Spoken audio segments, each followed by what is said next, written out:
Sky Space, the Royal Tantra on the Great Perfection of Bodhicitta. We see it this way. From out of the specific play of great bliss, there comes the level of self-originating and unmoving compassion. The planets and stars are arranged within an unpolluted sky. We see perfection in an unconfused heart.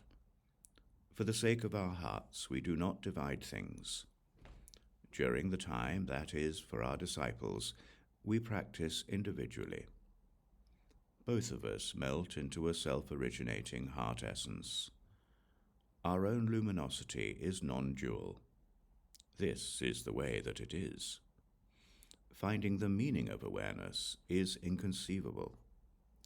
Self-originating awareness is the experience of clarity. Our statements become clear to our intellects in a single moment. They are clear in their specifics. They are associated with our visualizations. Empty samadhi is a rough mind. Awareness that settles itself is inconceivable. We do not arise, we do not engage, we do not think anything at all.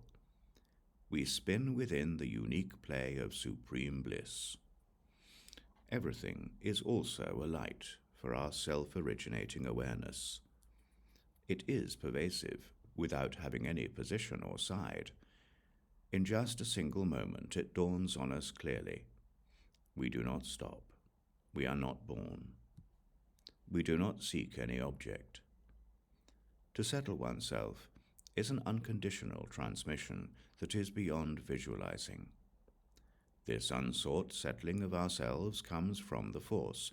With undistracted diligence, we have a handle. The experience of encompassing the true nature of the One is that our non-dual awareness is inconceivable. The experience of the true nature of the bliss of the Great Perfection is that our circle is perfected in the objective of supreme bliss. In the wheel of our awareness, which is beyond discussion, our awareness is beyond our thought. We see this clearly. We cut through our clingings to hopes and fears. There are an infinite number of applied methods, and methods that are deviations. This must be made clear by the words of a Vajra Guru.